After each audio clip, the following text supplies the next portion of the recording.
আল্লাহর নবী জনাবে মুহাম্মদুর রাসূলুল্লাহ সাল্লাল্লাহু আলাইহি ওয়াসাল্লাম সাহাবাদেরকে নিয়ে মসজিদে নববীর ভিতরে বসে আছেন। এমত অবস্থায় একজন ব্যক্তি হঠাৎ আগমন করে বসলো। আল্লাহর নবীর পায়ের কাছে পা লাগিয়ে বসে গেল।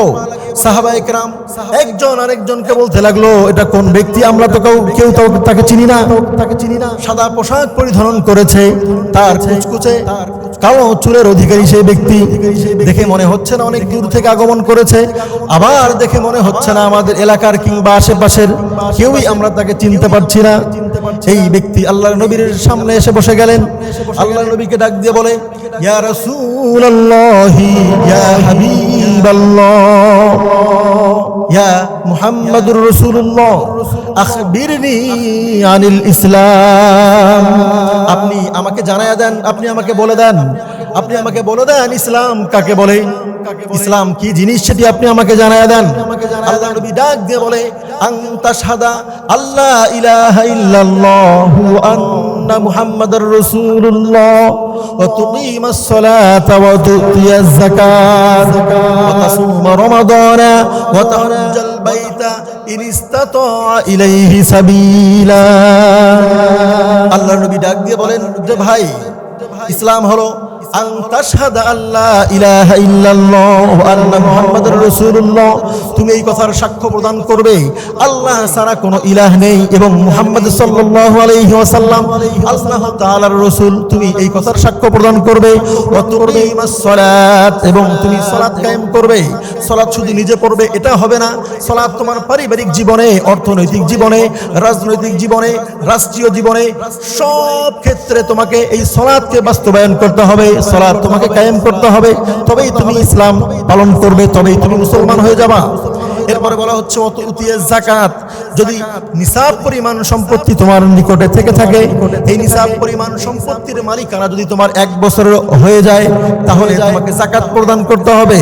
ওয়া তাসুমা রমাদান, এবং তোমাকে রমাদান মাসের সিয়াম পালন করতে হবে। ওয়া তাহজ্জাল বাইতা ইন ইসতাতা ইলাইহি সাবিলা, এবং বাইতুল্লাহ যাওয়া পর্যন্ত তোমার সামর্থ্য যদি থেকে থাকে তাহলে তোমাকে বাইতুল্লাহ গিয়ে হজ করে আসতে হবে। যদি তুমি এই 5টা বিষয়কে মেনে নিতে পারো, এই 5টা বিষয়কে ধারণ করতে পারো, তবেই তুমি ইসলাম পালন করলা।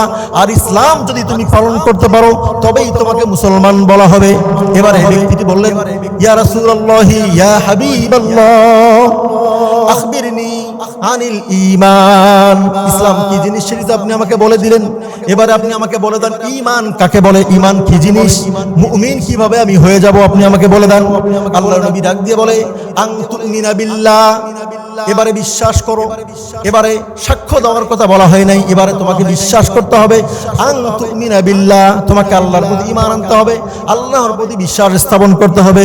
ওয়া মালাইকাতিহি, এবং আল্লাহ রাব্বুল আলামিন যে ফেরেশতা সমূহকে সৃষ্টি করেছেন, সমস্ত ফেরেশতাদের উপরে ঈমান তোমাকে আনয়ন করতে হবে। কুতুবিহি, পৃথিবীর জমিনে যত কিতাবকে তিনি অবতীর্ণ করেছেন সমস্ত কিতাবের উপর তোমাকে ঈমান আনয়ন করতে হবে। ওয়া রুসুলিহি, এবং পৃথিবীর জমিনে যত নবী, যত রাসূলদেরকে আল্লাহ রাব্বুল আলামিন পৃথিবীর জমিনে পাঠিয়ে দিয়েছিলেন সমস্ত রাসূলের প্রতি তোমাকে ঈমান আনয়ন করতে হবে। ওয়াল ইয়াউমিল আখিরি, তোমার মৃত্যুর পরে পরকালীন জীবন তোমার রয়েছে, আখিরাতের প্রতি তোমাকে ঈমান আনয়ন করতে হবে, বিশ্বাস স্থাপন করতে হবে। ওয়াল কদরি খায়রিহি ওয়া শাররিহি, এবং তোমার ভাগ্য, তোমার তাকদীরের ভালো মন্দ উভয়টাই আল্লাহর পক্ষ থেকে হয়। এই হওয়ার উপরে যদি তুমি ঈমান আনতে পারো তবেই তুমি মুমিন হয়ে যাবা, তবেই তোমাকে ঈমানদার বলা হয়ে যাবে। প্রিয় ভাইয়েরা আমার, আজকে এই মুসলমান জাতিকে যদি প্রশ্ন করা হয় ঈমান কি জিনিস, ঈমান নিয়ে যাবে ইসলামের ভিতরে। যদি বলা হয় ইসলাম কি জিনিস, ইসলামকে নিয়ে আসবে ঈমানের ভিতরে। আমি আপনাদেরকে বলতে চাই, আজকের মাহফিলের মধ্যে, এই মাহফিলে আজকে এই সবকটা আপনারা বাড়িতে নিয়ে যাবেন, এটিকে সবক মনে করে ঈমান ইসলামের সংজ্ঞা আপনারা মুখস্থ করে নেবেন।